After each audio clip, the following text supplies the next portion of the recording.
I'm David Icke from England. I went through an extraordinary series of what you might call paranormal experiences, not that they were, 20 years ago in 1990 and 89, and basically the veil lifted and I saw the world in a completely different way, and I started on a journey of research which has led me over 20 years to a very obvious conclusion that this world is controlled by very, very few people behind the people we think are in power, and they have a very, very malevolent agenda for humanity as a whole, who to them are nothing more than cattle. This family bloodline interbreeding control system of these elite families was not just a human thing. It went beyond that into entities that are anything but human. And it was only with the passage of the years and more research when I started to realize the nature of this reality that we're experiencing that made sense in how this structure is playing out. Just outside of the frequency range of visible light, there are entities that are anything but human who have been manipulating this reality, this world, for eons. And because they are working on, operating on a frequency that's different to ours, they have to manipulate our world through conduits, and interfaces. For instance, when you see scientists in a laboratory, they want to work with material that's very dangerous. So the material will be in a big glass tank, and they will be outside the tank, and they'll put on those gloves, and they can work from outside the tank into the tank and do what they have to do. It's very, very similar in theme to what these Illuminati bloodlines have been bred for. They are bred to be the vehicles within visible light, this world that we experience, of these entities. And if you go back and you look at religious beliefs, etc., of the ancients and the accounts of the ancients, these entities, which go under different names, some people call them the serpent race, some people call them demonic. In the Islamic culture, they call them jinns, all different names, but the same entities. The bloodlines are interbreeding incessantly and have been right back to ancient Babylon and Sumer and Egypt, etc., and beyond, because they are holding a certain genetic code which allows the possession, another ancient common theme from as far back as you can track right to today, a genetic code which allows these entities to possess these particular bloodline families within the reality that we experience, and these families are therefore simply vehicles of these demonic entities. You research any of these families, be it the Rothschilds, the Rockefellers, Greenspan, Alan Greenspan, any of these people, you will go eventually into black magic, blood-drinking human sacrifice rituals where they make sacrifices to the gods. And these gods are these entities which feed off human energy and feed off human blood too. So people accept, yes, long ago people used to use human sacrifice to the gods, yes, and all the rest of it. And they think, oh no, we're kind of civilized now. Well, some of us are, but these bloodlines are not, and they're just continuing to do today covertly what they were openly doing in the past. And they are interacting with these entities all the time in their rituals. That's why they do all these rituals. That's why they drink the blood. And ultimately, they are possessed by these entities. And this brings about a simple situation. You've got the entities, let's call them demonic entities for want of a word. They're operating just outside of this visible light reality that we experience. They use the bloodline families as their vehicle to manipulate this reality. They take over their mental, what passes for their emotional processes, their physical processes. And what that means is, when these bloodline families go into positions of power, what we're actually doing is seeing these entities go into those positions of power. And so the secret society network is there to manipulate these bloodline families and their agents into the positions that dictate society and the direction it goes and all the rest of it. And because we can only decode their visible light level, we see the human level. We see people under different names called Rockefeller and Rothschild and Bush and Obama and all the rest of it.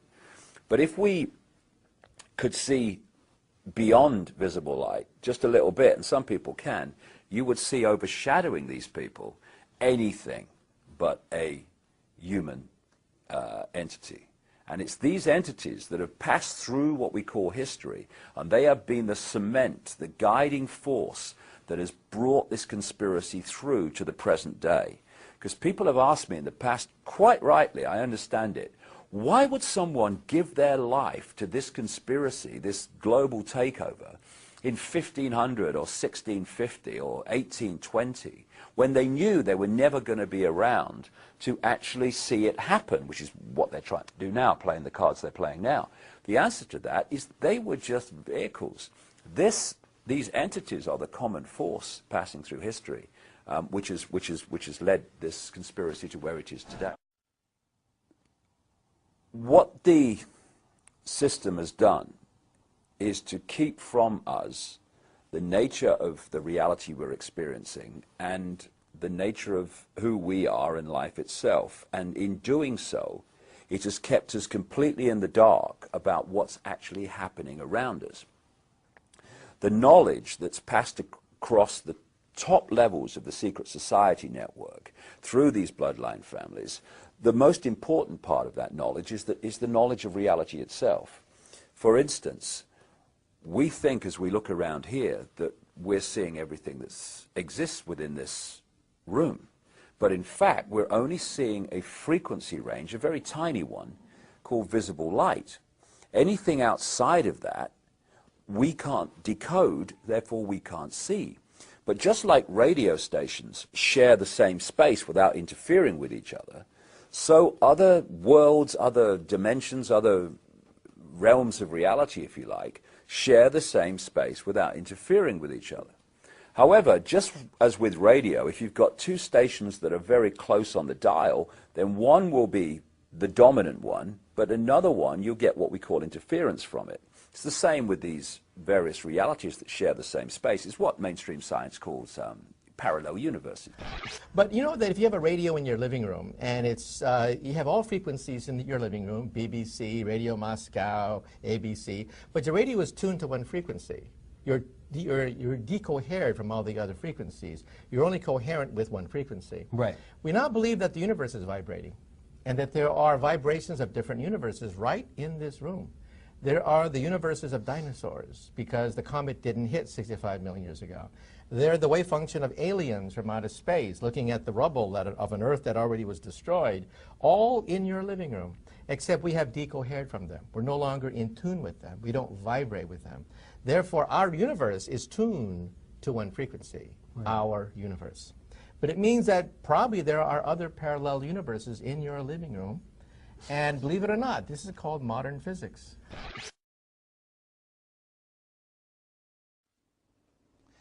These reptilian entities seem to operate, and again, it's not just reptilian. There are many different kinds of entities that do not have a human form that operate just outside of human sight, and history has recorded them as demons and all this stuff. But the reptilian part of it seems to be very significant to the controlling systems on the planet today. And they operate just outside of visible light. Therefore, we don't see them in the normal course of events. That's just basically like a ghost. When you're looking at a ghostly figure, most of them don't look solid because they're operating just outside of your frequency. Just enough for you to perceive something, but not enough for them to appear to be have solidity. This is very similar to having a radio and it not quite being on the station. You can hear the station, but there's what we call interference, and it's not sharp. Visually, that's what's happening when people see these ghostly, ethereal-type figures. So shape-shifting is not the movement from a dense physical body to a dense physical body. It would appear from the endless research that I've done and people I've talked to all over the world and all the rest of it put together, my own experiences sometimes, that what we're looking at are these hybrid bloodlines. Because of the hybrid nature of the DNA, the software program, they have a vibrational sympathy with that which interbred with them. And this doesn't have to be physical interbreeding either, as I'll come to. And so these bloodlines can be, quote, possessed, their emotional, mental faculties taken over much more easily than the general run of the population does not have that hybrid DNA, thus that vibrational sympathy, compatibility between the two energy fields. So what they're doing in effect is using the secret society network they've set up to manipulate these bodies into power, but in doing so they're putting themselves into power because they're controlling the mental and emotional processes of these vehicles. Now, when we look at, say that's a major politician or something, when we look at him with our five-sense sight, we are going to decode that level of him that is operating with invisible light. So what do we see? We see a human. But behind him, just outside of that frequency range, we'd see something very different. And I've met endless people who've seen it, who do have that ability to move their visual frequency range further than the norm. So what is happening is, with shape-shifting, or one way that it's happening, is sometimes that energy field just outside of visible light moves in to that frequency range. It sometimes happens when this vehicle is going through great emotional turmoil. I've had that story told to me many times when people have seen this, the circumstances surrounding it. And at that point, this energy field enters visible light and becomes the prime forward energy field. And then it goes back again. To the observer, who is decoding that energy field through the brain and turning it into a physical experience, what he observes only in his head is human, non-human, human. Did you see that? But it wasn't physical. It was a change in the decoding of the brain of the energy field it's observing. So what we're looking at, I would suggest, but you know, people make of it what they will, are fields where we decode the human one, but behind it is another one that looks anything but human. And someone sent me this picture. I don't know who it's of, but he's got very reptilian-type eyes. And a friend of mine has been working recently with someone who's been involved in a big iris scanning technological program. Not something I agree with, I say, iris scanning, but what he found, and he's into none of this stuff, what he found as he these people looked very closely at 2,300 eyes, to their amazement, in his estimation, about 4% of the eyes they looked at were of reptilian type and appearance. All over the internet, people started talking about this now, and these pictures are circulating. This might be probably is just a trick of the light, but it's very symbolic of what we're looking at. That was on the front of the Fortean Times, taking the piss out of me. I thought, thank you very much. Nice picture. I'll have that. Very symbolic. And it's all these other people and all that stuff. And another thing that you find is a number of therapists have sent me pictures. This is a common theme. Therapists working with satanically abused people, trying to get their minds back after all this abuse, and sexually abused people that have been in these mind control projects. And it's a very consistent theme that when these people who've been victims of this, they use a lot of drawing to try to draw out their memories. Again and again, what they draw are people with reptilian eyes. These are actually drawn by a satanically abused person, and these were sent to me with their permission by their therapist. Again, Roman Polanski, was talking from knowledge, shall I put it, when he made that film Rosemary's Baby in the 60s with Mia Farrow. And for anyone who doesn't know about that, if you can get hold of a copy, it's worth watching. Mia Farrow is pulled in unknowingly because they want her to interbreed with one of these non-human entities to give birth to a child of the bloodline.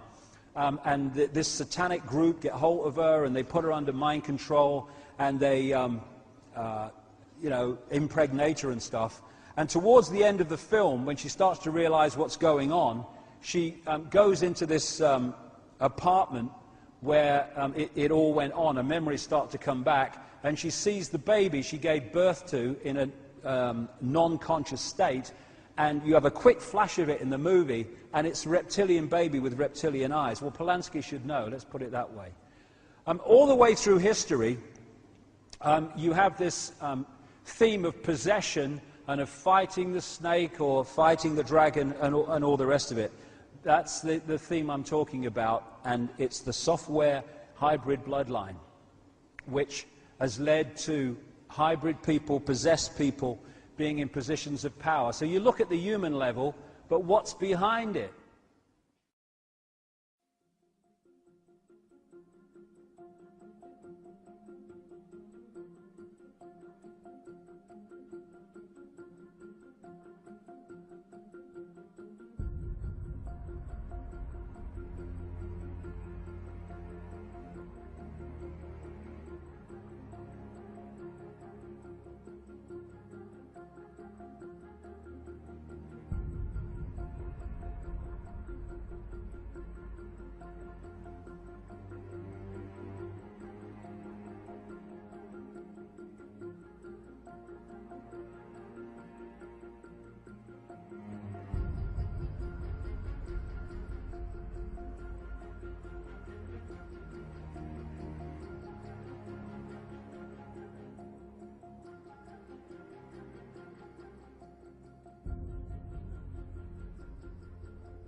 You said from reverse speaking, I've learned about the reptilians, the plight of the people in the astral world, the reptilian eating of human meat, the net, the extent of the manipulation of all structures and beliefs, the cloaking of reptiles within people, the multi-dimensional nature of all of us, the role of other allies like the Pleiadians, the incoming of Planet X, as well as the true nature of the Creator. I had to let go of so many of my beliefs and now simply serve the One, which is all life, to the best of my ability. Now, many years ago, you were a co-host of UFO AZ. You had a couple radio shows that you worked with. You worked in Off the Record, The Cutting Edge. You even staffed a UFO abduction hotline for a while. And if I'm correct, you also won a lottery a number of years ago, and that gave you some of the opportunity to do a lot of research. How has all the information that you've gathered doing reverse speech changed what you knew then to what you know now? At the time, well, I've gone through the process being raised as a Roman Catholic. I got into sort of Eastern meditation. I was in Eckankar. And then I went into the New Age. I listened to a lot of channeling and interviewing probably, I don't know how many hundreds of people over the time with the different, co-hosting the different shows. I heard practically every belief system available on this planet, and I subscribed to the fact that we were living here to learn, that this was part of the journey, that karma and reincarnation played into it, that there were different levels of reality, and that in our day-to-day reality, we can create our own reality through our intention, through our thoughts, through our beliefs. And I had to let most all that go. I found out that the near-death experience was a ruse, that we're in a net, we're in lockdown. This is not about karma and reincarnation. They reincarnate. This interdimensional reptilian race keeps us in a cycle. Well, do you feel like a messenger of sorts? You said at one time on your website, I never wanted to be a messenger. But do you feel like a messenger of sorts? Well, I feel like I stumbled upon this EVP and then reverse speaking. It just happened. Whether it was ordained or not, I don't know. I don't feel that this is anything special with me. It's not my great gifts or my big psychic ability. It's nothing to do with that. It's a technical modality that I happened upon, and my intention for the website was to try to get other people listening too, because the more the better. And you succeeded. That's the best part of this. And what does EVP stand for? It's electronic voice phenomena. It's capturing spirit voices on digital and tape recorders. And I found that really interesting, and I decided I was going to try to do this. And for 3 months, I never heard anything. And then Well, where'd you first hear about it? Well, years ago, I was on like a sighting show. I think that was the first time I'd heard anything. People would go out to like the Confederate cemeteries or different places and pick up voices, and I always thought that was very interesting. But I wanted to take it to a new level. I thought, well, I would like to really speak to spirit guides, extraterrestrials. Didn't know what I was getting into. Angels. I didn't want to just talk to dead people. I really wanted more, but it took me in a whole other direction. About reverse speech, you say, I, like virtually all of you, have been on the same quest and literally stumbled into EVP and reverse speaking. These open doors to me, I've heard it described as pulling aside the net for a glimpse out. It certainly has its limitations, but I've come to rely on this as probably the least corrupted source of information within this net, as there is no conscious control over it. We can't give ourselves reversals. It isn't conditioned by what we believe, nor what we have been taught. It is outside of time and reveals the past as well as the probable future, which is not cast in stone. In all of the 400 plus people I have listened to in reverse, no one has ever given a different story nor contradicted this basic information. Many add to it, but it is always the same story. Right. So you're starting to reverse EVP for the first time, and what are you discovering? That Francis was pretending to be my spirit guides, the elementals, the earth, that he and his little group of friends were jerking me around. And then they came up, once I started to get it, they admitted it and laughed, and they thought it was just a tremendous joke that I was so gullible. And that's when I tried to get rid of him, of course, but then he was not going to go. But it wasn't until I started really talking to him, and it just took a long time, because he wasn't the kind you could just sit down and have a regular conversation with. He really was quite mentally ill, actually. He had died of rabies, and I think that carried over into the other world. And but he would, if he was in a mood, he would answer my questions and about what life was like over there and all that. So the reversals, once I knew I could always catch a lie, I had a lot more confidence about talking to these people, because I knew that if they were going to jerk me around, I would catch it right away. And once they knew that, the lies stopped. One night, I'll never forget it, I was so disgusted with this whole thing, and I thought, everybody's telling me, just put the things away. Why are you doing this? You're jerking around with these lower astral and people, and they're just liars and screwed up. And I laid there in bed, and I thought, why do I do this? And I had this thing happen to me, and one of those things you really can't put into words, but it was like I knew there was something I had to do, and I couldn't put it aside. And from then on, I stopped trying. And it's been a circuitous path, but finally, one thing, it was like the onion, opening, trying to get to the heart of what all this layers of stuff was. Now, what types of people have you reversed, Peggy? All kinds of politicians, because they're making the decisions that affect everybody's life. Lots of people in the UFO field, in the metaphysical field, just people on talk shows, friends, myself all the time, and lots of spirit people. What are some of the most astounding reversals from these people that you've heard? Some that really stick out.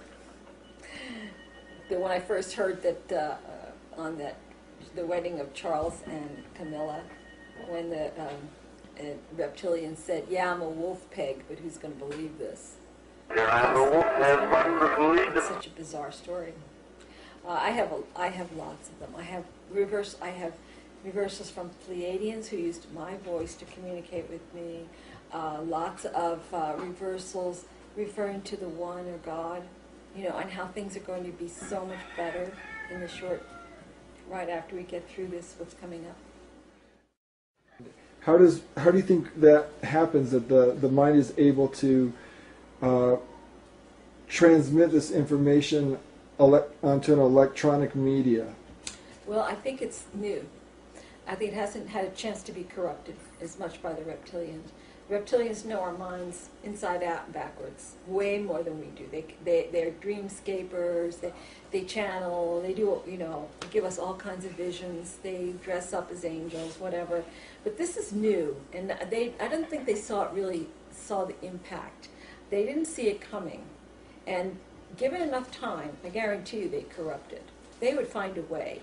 But right now, there's times when it can be manipulated, but it's few and far between. And if people here and there and there and there and all are actually working with this, they're going to have a hard time with this because it's a new thing. They've had thousands of years to play with our mind. Now, you've also said that the Reptilians are starting to have the capabilities of changing files in your computer. They have done that, but it's crude. They usually, say sexual things or threaten me. It doesn't happen very often with big voices. They can change EVP very easily, though. Now, you're the first person that I know of to reverse EVP. Are there others before you that have done that? I'd heard of others reversing, but obviously people are very fixated on wanting to speak to loved ones, and that's why I left AAEVP, American Association of Electronic Voice Phenomena, because people were sending files out of their deceased children, and all you have to do is reverse it, and oh my God, this was not their child, but they want to believe that. The people, Tom and Lisa Butler, are terrific people, but they have a lot invested in this. They were advisors on the movie White Noise. They've got books out. If they start reversing, they're listening to Reptilians, I'm telling you, because I've been reversing their files. But people get invested in these things. They have too much to lose to hear the truth. What was life really like on the astral realm once he and his friends began sharing honestly with you, knowing that you had the reverse speech tool to find out whether or not they were lying to you? What did you begin to find out? They live pretty much like we do, except it's darker, more predatory. They have to make money. They do mostly by stealing, gambling. People steal constantly to get things. They're drug addicts there. I talked to Geraldine. She's a heroin addict. They get together and have orgies just because there's nothing much else to do. They try to get business deals going, which is usually kind of seedy stuff. I actually talked to, or he was supposed to have business dealings with a man who was part of the Manson family. TJ? It was TJ. That didn't pan out. But it's very dark. It's very gangs, street gangs. He would talk about the gangs are in the city tonight. It was just not a place you wanted to be. How did Francis's friends on the other side treat him? They mostly didn't like him. He wasn't very popular because he was a pain in the neck. And what became of them? They all went to the Pleiades. Okay, now, before we get to that part of the evolution of what happened with you and in your contact with Francis, at one point you said you realized, and in your own words, that I just knew this had nothing to do with God, and you began to research this dark world, nothing to do with God, and you began to research this dark world, reading both the Egyptian and Tibetan books of the dead and lots of UFO material. What did you discover during that period? Well, the Egyptian and the Tibetan books of the dead both talked about alligators and in this nether world, that could consume you. But it was, I think it was Raymond Fowler who had written a book, mostly to the Andreasen Affair books, and he had this statement that said, and I never forgot it, he said that it could be that the UFO death is the ultimate UFO abduction. I'll never forget that line. Then I also read it, Linda Howe talked about these underground bases and how they could take the soul manipulations of human beings done by these entities, and some of them were reptilian. And then the reptilians began talking directly with you. What were the nature of those conversations? Mostly threats, mostly threatening me. They either they wanted to rape me or kill me. That was pretty much the extent of it. There was it was interesting. They didn't catch on to reverse speaking for about 2 weeks. So whenever I would put on my recorder, there'd be one of them, and he'd be saying something to me. Now they use regular old American names, and one of them would say, I'd say, well, who am I speaking to? And he'd say, I'm an alien, my name is Ralph. And then I would turn it around real quick, and he goes, I'm lying, my name is really John. And I would say back into the recorder, you're not Ralph, your name is John. And they go, oh my God, how did she know that? This woman they called me a seer, they called me a witch, they called me Ave Sophia, one of them said. They didn't know I was reversing. They'd never heard of this. That's why I'm saying it's new. And finally, somebody figured out, because they're watching, they said, she's doing something with the recordings. That's how she knows what we're thinking. And then they had to be very careful, because as soon as they would say something, which they always talk, I could turn it around and figure out what they were really thinking. So I had hundreds of them here, literally. They told me they were surrounding me, and we're going to, next time you go to the dentist, we're going to put a virus in your gum, we're going to insert cancer into your womb, we're going to rape you, we're going to, it was on and on. And they said, and now watch, she's going to sing for Jesus. And I said, I only talk to the one, I serve the one. And as soon as I said that, it was everything changed. So they were trying to trick you into Jesus worship. Well, because Jesus... Because they control that whole ideology. That's right. The reptilians pretended to be Pleiadians talking to you. All the time.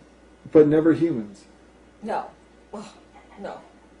They think human. They look down on humans. They think they're just retarded cattle. But they do. They hate the Pleiadians, but they have amazing respect for the Pleiadians. So what did you learn from talking with the reptilians? What were the key lessons or ideas that you came away with? They're miserable. They're very unhappy. They don't like their lives. They're very controlled. They have hierarchies. They have to do what they're ordered. If they don't go along with the program, they're annihilated. They usually have their heads cut off. They have some regular births. Most of them now are clones. They have, one said, I'm 2 years old, but he was old enough to be doing, they're clones, so that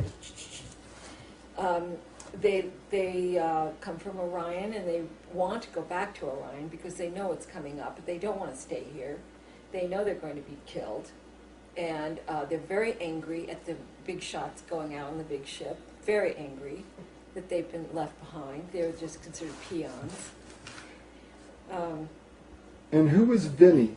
Well, Vinny was one of the first reptilians that I actually talked to, and I still didn't understand the extent of what they were doing on the other side.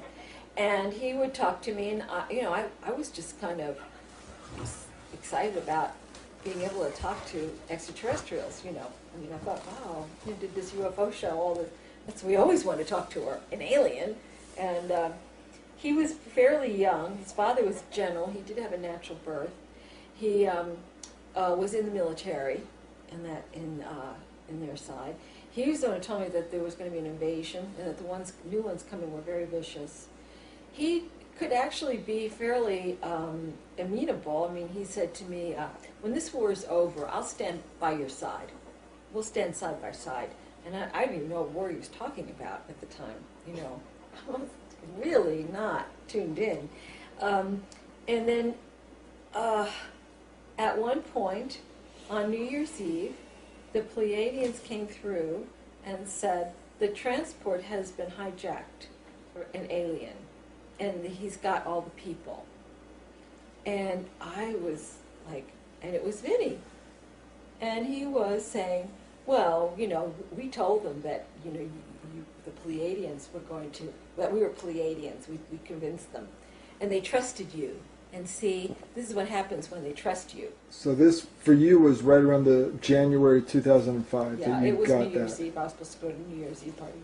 So was this just to come off Vinny act like he's your buddy? Like, Oh yeah, I mean, he's you know, an okay guy. you know, I still didn't understand it, and he was, yeah, oh yeah, he wanted me to be his girlfriend, and So now you know Vinny is full. they're all like this. He's just as vicious and two-faced as Yeah, most of they them. all were like this. This is basically their MO. You also feel that your husband Nick is not of the earth originally, that he is of Assyrian descent. I said that in reverse. That's the only reason I know. And how about yourself? Do you feel kinship with the Pleiadians, or? Yes.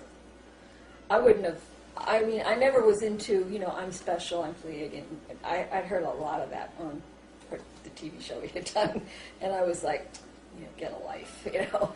But back when the Reptilians first started showing up, they kept calling me the Pleiadian. And I kept hearing it over and over again. And it was coming up all the time. And then I heard from the Pleiadians. For a short time, they were able to talk to me. And then I knew it was true. And I would say there are lots of Pleiadians here. There are lots. I would say anybody who would be interested enough to watch a program or to something like this project probably is not from here. And probably Pleiadian. Now, David Icke is probably the most prominent researcher who's well known for his reptilian research now. Originally it was conspiratorial and government control, and it evolved for him into, he put the pieces together and came up with the same types of things that you're coming up with. How has reading Icke, if you have read him or speaking with him, how has he influenced you? I couldn't read David for quite a while. Just couldn't get through it. And I do think he's probably more accurate in his take on this and on the history of this group with the secret societies and all that. Very, very accurate. He's very congruent in reverse. He does not get into the meat-eating aspect of it on the other side, although he does talk about them consuming flesh and blood during their satanic rituals. But that's more of a ritualistic thing. The people on the other side of their daily fare, they have restaurants on the other side that serve human meat. And so, you know, he's got a lot of good information, way more technical thing about their symbols and their, you know, secret societies and their history than I do. But just, that's a big gap, the meat-eating of the astral people. And other than that, you know, I have tremendous respect for David. Now, David went down to, I guess it was South America, and partook in some ayahuasca tea. And that particular episode led you to make a statement that you thought that Icke may have received some bad information while under the influence of this tea. Can you discuss that a little bit? He, in his reversals, he talks while he's talking about the voice that he heard speaking to him while under the influence of the tea. He refers to the voice as the serpent, and that she's lying. She's going to he'll lose the facts. That he did say that he was raped while he was under the influence, so they just remember that. And other things that I think that he was told things that were not true, like, for instance, they're not computer programs. He says they're computer programs brought on by the Earth, which felt itself cut off from the source, and that's all wrong. That's all wrong. He's got to, up until the ayahuasca tea, he was doing great. Yes, we're all holographic, but I can't comment too much on that.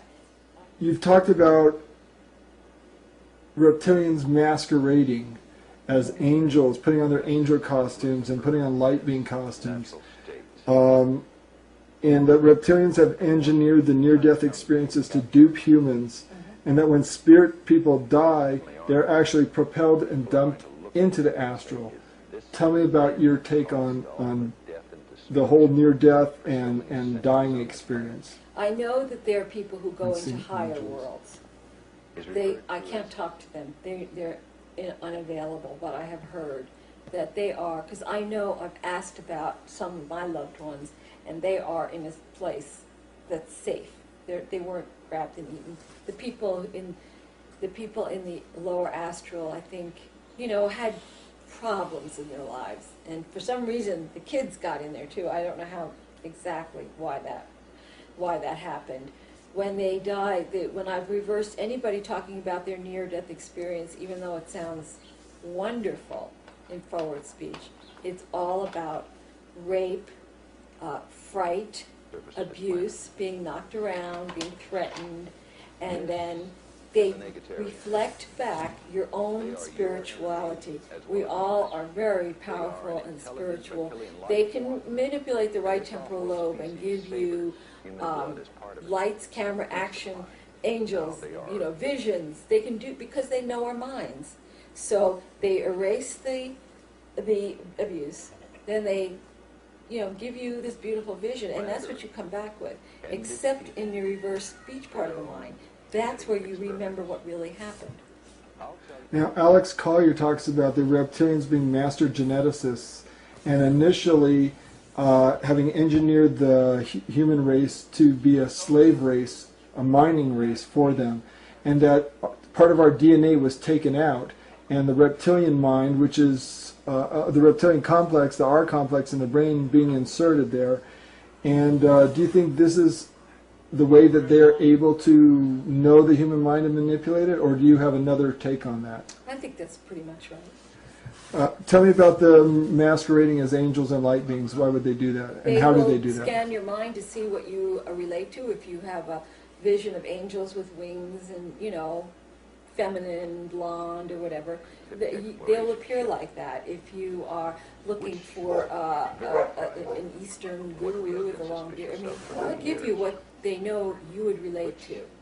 In reality, so they're master manipulators. They're shapeshifters. Whatever you think or whatever you're looking for, that's what you'll get. So people who are channeling angels. I've never heard any channeling that was pure. And how about a human hearing audible voices or whispers? That would be an implant, definitely. Does a television medium like John Edward, who has a syndicated TV show, is he channeling people who have passed on to the safe spot, like some of your relatives? Or is he channeling reptilians who are pretending to be loved ones, or is he just a fake? Well, the mediums, and I haven't done John Edward much. I just do a little bit, but I've done other mediums, and they're channeling reptilians. Who, when I say channeling, what happens is, if you're the sitter, there'll be a reptilian scanning your mind to see who you want to talk to. Then they will give the medium that information through symbols and voices and audio implants, so that the medium is then telling you about your granny. But anybody on the other side, everybody on the other side knows what's going on. They're not going to be giving you, it's just so wonderful over here. Nobody would. Now let's talk about the reptilian history with Earth humans. You say the reptilian race from Orion has been here for thousands of years and maybe longer, at first presenting themselves as the gods and then using their technology and genetic know-how to manipulate the human race for their own ends. That, it seems, involves using the human being as a food source, an energy source, a plaything, a slave, and a marketable item. So initially you say that, as well, you mentioned the reptilians are physical beings and do have physical bodies, but these, it appears, are kept in a storage place once they arrive here. while they encase themselves in a physical human form to operate behind the scenes. They have mastery over the fourth dimension, which for us is the world of dreams and astral travel. This is everything that we've been taught it's not. Right. Yeah. They come here. Now, Roger was the one who, because he's had so many encounters with them, watched them deplane. He watched them get off. He was taken astrally to, actually he was, I don't know if it was astral, but he said that he saw them coming in from the homeworld, that they would have on these sort of, almost like latex costume faces. And they would use these while they're in transport, I guess not to get anybody's attention. They have physical bodies, which they may keep on when they're underground or in these bases, because people have said they've seen reptilians. That's when they're in the physical. But they found that if they can take off, get out, step out of their physical body, step into a human physical body, they can operate here behind the scenes, controlling and manipulating without any problem. So that's really how they do it. You said also that the reptilians found the planet in the Sirius system. Yes. What do you know about that? All I know is that I've heard this about 5 times, that there was an inhabited planet in the Sirius system, and there are Syrians here who are also in this fight. But they said that is fouled and uninhabitable. That the aliens or the owl fouled that planet. Do you think there's a possibility that the metaphor, the wolf, relates to Sirius, the dog star? I know you mentioned that. I don't know. I never thought about it. I just always thought that it was having to do with them. Reptilians, okay. Now you talk about the Owl's Opera. What is the Owl's Opera? The Owl's Opera is this great theater that we have going on out here. And it initially occurred because there was an invasion by a very advanced race from Orion, that being the Reptilians? Yeah. How long ago did that happen? I don't really know how many thousands of years. They've been here for a long time. And what was Earth like before they showed up? It was supposedly, I've heard, it was beautiful. It was, one woman called it my Eden. You took away my Eden. We, as a species, the human race, was evolving on this beautiful planet just wonderfully, but naive enough to when these gods came, so-called, and they wowed everybody with their technologies, and then they started this whole thing.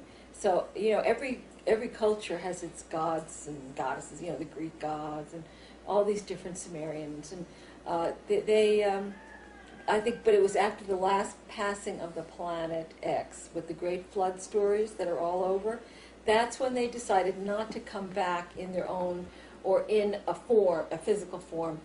That was when the decision was made to come and be cloaked within human beings, so that, because all of a sudden there are no gods.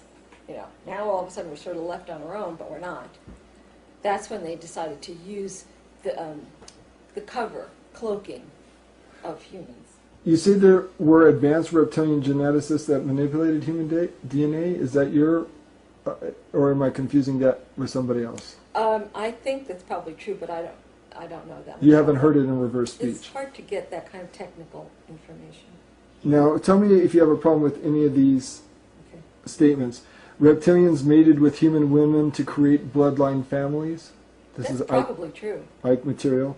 Reptilians leave the reptilian bodies in storage when they come here. I think that's true. Reptilians survived the last time Planet X passed. They left. They loosened the net as the planet made the passage. Then they sent down their minions to check out the situation.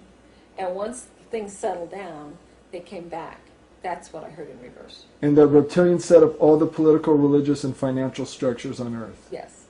You said in your final posting on your website, there are those here who were brought down while trying to help and have been stuck in the reincarnational cycle. They have had their memories wiped and are just plugging along like most of the planet. I think the difference is that those from elsewhere are always trying to figure things out. They are not really comfortable here. They, all of you I would suspect, are on these types of websites reading voraciously different esoteric books, whether religious, metaphysical, UFO, paranormal, etc. There is a feeling that something is wrong, and they're always seeking answers. So how did the reptilians put up this net, or this net technologies? Do you have any information about that? I don't really have that much information. It's layers. It's not just a net. This is layers. I think this, one inside of the other. A Chinese box. Kind of that way. I know it's, I heard it referred to as the Martian net, so I think that this extends all the way to Mars. And I know that they use wormholes and portals in order to transport body parts and what have you from energy points here, probably portals or energy centers, which are there connected to wormholes. They use those to transport to Mars and to Orion. That is the one place that they're most vulnerable, because they're not real, they're sort of outside of the net in a way. So they were furious when I heard that, and I talked about it to the recorder, by the way. Yeah, you say reptilians want to keep us endlessly shut down, fighting amongst ourselves. How does that help them? Well, we never turn around to see who's creating the mess, and we just keep fighting each other. Now, regarding the reptilians, you've said, we've been handed belief systems, political and religious, which have been used to great advantage by this group to promote dissension, hatred, bigotry, and cause war. War has created benefits for this group on every level, but primarily it is a feast, as the fallen soldier, young, healthy, and filled with adrenaline and fear, is the favorite food source of this group. Once on the other side, the soldier is again faced with his death, and this time at the hands of leering reptiles mocking his sacrifice for a patriotic cause. Within the last few years, we have had an invasion of perhaps tens of thousands or even more of these new arrivals. Most of these are clone beings with no compassion whatsoever. They were given an extra Y chromosome in order to be more aggressive. I would say that this group is virtually all male, and in the past I have spoken to some of these entities who have been born naturally as well as females of their species, and it seems now the male cloned reptilians are dominating the interdimensional world. This started happening in September 2004, you say, where these large numbers started coming from Orion. How can reptilians play with the mind of a human? How can they mind hack to find out what scares us? They have specialists. They're specialists in all different fields. Not all of them, they don't all read minds. They have specialists that read minds. They have others they have labs where they work on their technologies to do different things. They had a whole group that really perfected the near-death experience. I mean, because in the past it wasn't called upon that often how many people were resuscitated, not very many. So it was just in recent times. So they put forth a great effort to be able to create this whole thing, so that we're having this now. We have millions of people having this experience. They have specialists. They have just the minions. They have the soldiers, the workers. They just have. It's very structured, just kind of like here. And are reptilians stealing fetuses from human mothers? Oh yeah. For what purpose? They eat them. Well, now, there's two purposes. If they're just human, they're food. If they're hybrids, if they're Pleiadian, they're trying to get Pleiadian hybridization. They want Pleiadian DNA badly. That's why with my friend who's a Pleiadian, he's raped continuously. They have told me they have hundreds of his offspring, hundreds, that they have created because they want that genetic material. Now, when humans kill each other, you say the reptilians feast. They wait. They told me you make war, we plan the wars, you fight, and we dine. And I have a reversal that says in World War II, when Bush was talking to the war vets, he says, we ate so many then we hiccuped. This is why we have war. Strictly, well, there's different reasons. They can make money and it's control, but it's mainly to eat. So do they instigate murders as well? Oh, yeah. So there was a case that you and Ted investigated back in 94, 95 involving a man who claimed to have killed people under the influence of aliens. I think his name is Moody. I guarantee you he was telling the truth. At the time, I wasn't sure. But he said aliens influenced him to kill those women. No doubt about it. I believe him now 100%. Of course, he did it, you know. Now, whether he was insane, you know, they can try to influence you, but there still has to be a certain amount of participation. But on the other hand, you have mothers drowning their children in bathtubs or throwing them from bridges. This is somebody whose mind has been completely taken over. So you say reptilians love making the victims terrified. Why? Because they ingest that energy. It's loosh. They absorb the fear, energy of fear. Yes. And reptilians are very aggressive and threatening, and they use rape, and they're geneticists and mind manipulators. How is it they've been able to become so adept at so many different things to be so effectual over human beings? We're their life. They have no life without us. We're everything to them. They consider it's their survival. It's for their survival. We are it for them. They have no life without us. That's why they're so terrified of what's coming. Because everything that they gain and everything that they do, we're their drug, their food, their pleasure, their energy. They have nothing without the humans. So this is screwing around with us is their life. Are reptilians telepathic? Some of them are, but not all of them. Are they interdimensional? I mean, Yes. would you call them They interdimensional? are interdimensional. You also mentioned at one point that it appears to you that it might be possible that they can revivify dead, deceased human I bodies. know they can. Why? They do How?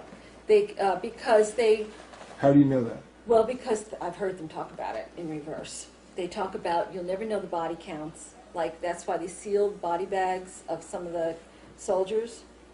And I know from my a woman who I was friends with for a while who was having all these problems, and it turns out that her father died. And and she told me in reverse that they shocked him back and heated him back up, and by this time they had inserted an alien within him, and she was always afraid of her father, and it was a very difficult relationship. But they use and revivify dead people. If they're not too bad, they can bring them back. They prefer that to cloning, I believe. I think clones fall apart too easily. Clones don't seem to hold up. Yeah. Now let's talk about the religious involvement here. Religions, you say, were set up to give us a reason to fight, and the reptilians have created this sinner mentality. Mm-hmm. And why did they do that? Well, because it gives them an excuse to punish, torture, and they use the idea of well, it's like the people who they send into the lower astral. They were convinced that they were sinners, and that's why they're there, and that's why they're getting this bad treatment. So does a person's belief system upon their death play a role in where they end up after? Yes, I believe that's true. And so if they program us to have a certain belief structure, and they believe that they're sinners and they're not worthy, they're going to end up in the lower astral and end up being food for the reptilians. I think that's how it works, yes. How is that? You say the Catholic Church is heavily infested with reptilians, mm-hmm. and the Catholic Church agenda and the reptilian agenda coincide, and that pedophilia is part of that whole scenario too. Correct, yes. Elaborate more on the Catholic Church's involvement. Well, I think when you have a power structure that controls huge masses of people, that's a reptilian agenda there, whether it's government or religious. Now you've got, the Catholic Church controls the lives of many, many people, but it also can set up the sin, hell, purgatory scenarios so that then, if you are a sinner and you die, then okay, you expect that you're going to suffer, and they're glad to help you out with that. They also, again, I think with the priests and all, they are, a lot of them are seeded, and then that's where pedophilia and child abuse and All those things come into play. Are you familiar with Salvador Fresedo, the Jesuit priest who showed up at the first UFO Congress that Wendell held here in Tucson? Well, Salvador Fresedo spoke at the Congress, and he said that there was a race of beings that lived, a race of ETs that lived off of our blood, and that used Colosseum events to suck out energy out of people, that they were involved with the Aztecs and the Mayas, and that the sacrifices that were made there were also to feed these ET beings. Absolutely. Does that sound it's all like part of the same thing? The humans, most of the humans are of no threat to them. The humans, for the most part, they see as retarded, and they just see them as food. They're just like a hamburger. That's what they call They're them. just cattle on the hook. Cattle, sheep, cattle. Now the Pleiadians who got stuck here, that's a different story. They know that we're all trying to wake up.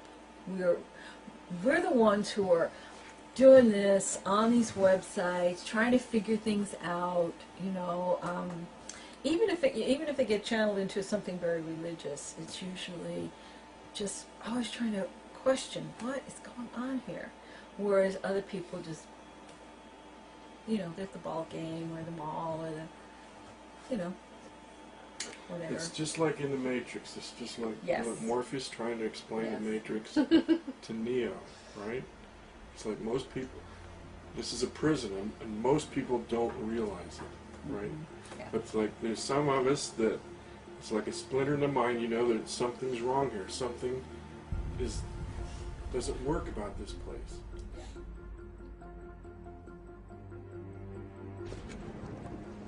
Let me tell you why you're here. You're here because you know something. What you know you can't explain, but you feel it.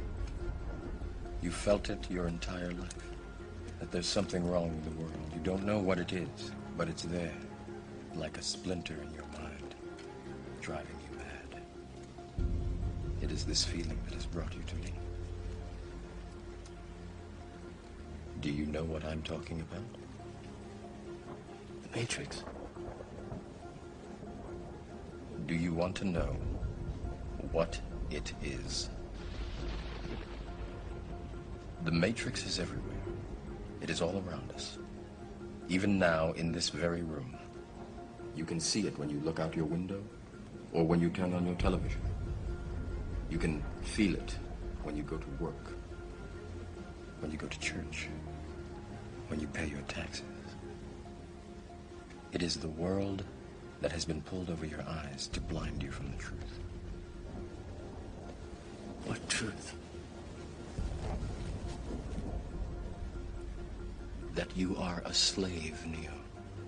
Like everyone else, you were born into bondage, born into a prison that you cannot smell or taste or touch. A prison for your mind.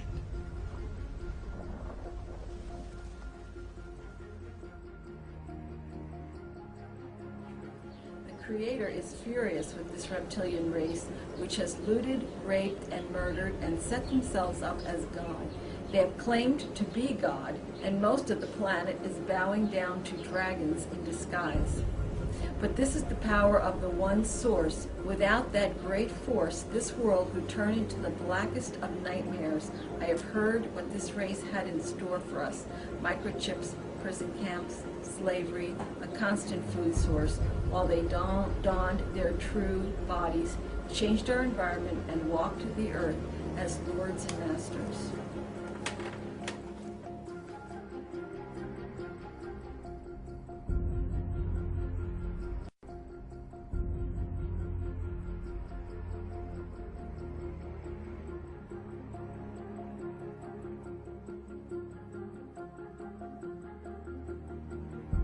Free your mind is what the whole theme of this event is about. And free your mind doesn't mean believe what I say, or believe it because I say it, or take it as read. Free your mind just means opening the mind to all possibility, and then deciding what part of all possibility we choose to accept as reality. So what I'm not doing is standing up here today and saying, I've got all the answers, here you go, is another belief system. It's information, it's what I've compiled, it's conclusions I've come to over the last 20 years of full-time research in about 45 countries, but it's information. It's not there to be believed just because I say it.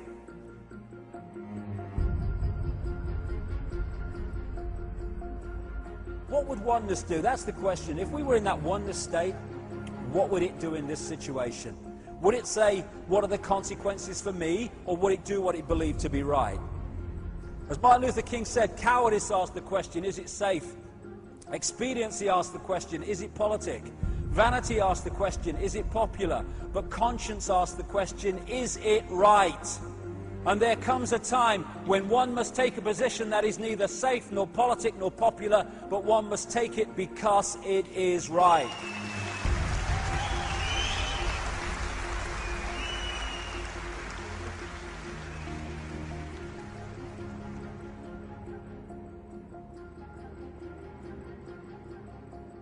Infinite love, infinite consciousness, the existence of an infinite consciousness is the only truth. Everything else is illusion. It's the imagination of that consciousness made manifest. Gandhi said, strength does not come from physical capacity, it comes from an indomitable spirit, an inspirable will. And that's the will to do what we know to be right, both for ourselves and for the greater good, because we are ourselves and we are the greater good. Getting out of this thing, fearing what other people think, fearing our shadow, fearing anything. We are infinite consciousness, having it experience. There's nothing to survive. There is nothing to fear.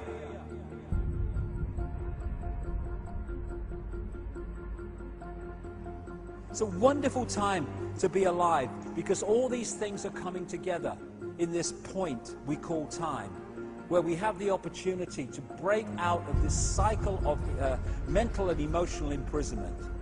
We're being offered the key with knowledge, with understanding, with the gathering, opening awareness, and with the energy change that's underpinning that.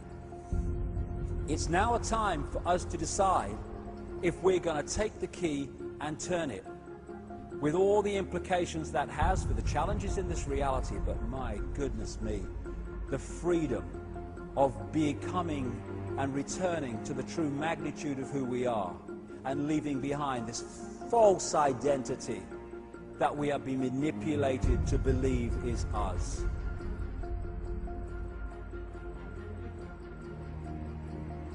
It's just a ride, and we can change it anytime we want. It's only a choice. No effort, no work, no job, no savings of money. A choice right now between fear and love.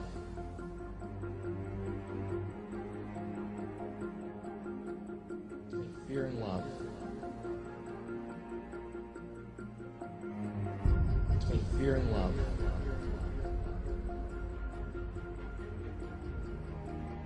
Between fear and love.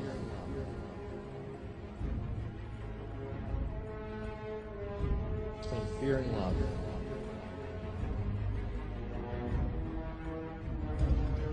Between fear and love. Between fear and love.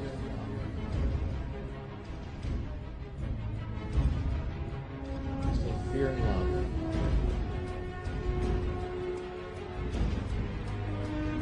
Between fear and love. Fear and love. Fear and love.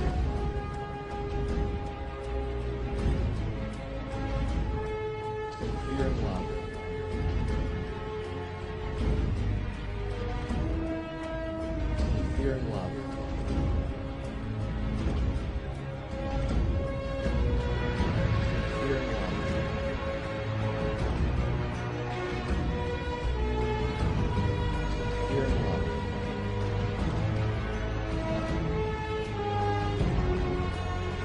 Fear and love.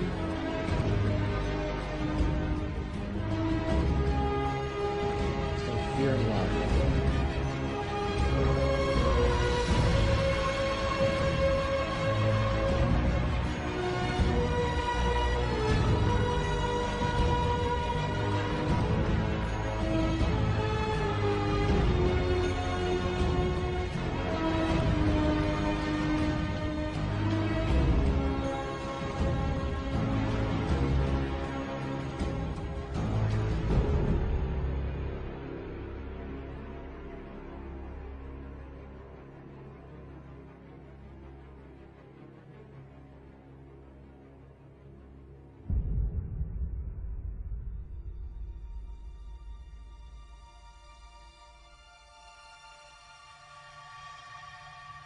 there is an awakening coming.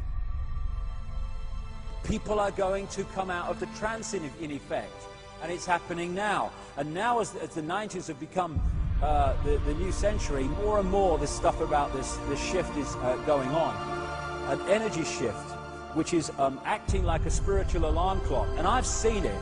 All over the world I've seen it. People starting to get it and wake up and see the true magnitude of who they are. This energy change is happening, and therefore those that open their minds to it are starting to access and decode different frequencies.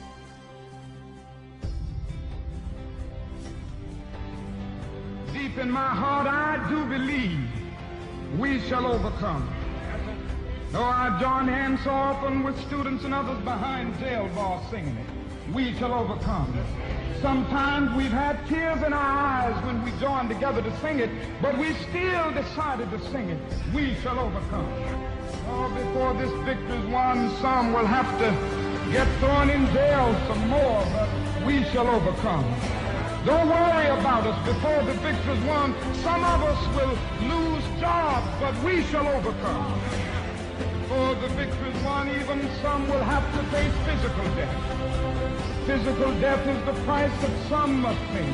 To free their children from a permanent psychological death, then nothing shall be more redemptive. We shall overcome. Before the victory's won, some will be misunderstood and called bad names and dismissed as rabble-rousers and agitators, but we shall overcome. And I'll tell you why. We shall overcome because the arc of the moral universe is long, but it bends toward justice. We shall overcome because Carlyle is right. No lie can live forever. We shall overcome because William Cullen Bryant is right. Truth, trust, the earth will rise again. We shall overcome because James Russell Lowell is right. Truth forever on the scaffold, wrong forever on the throne. Yet that scaffold sways the future. Behind the dim unknown standeth God within the shadow, keeping watch above his own. We shall overcome because the Bible is right. You shall reap what you sow. We shall overcome.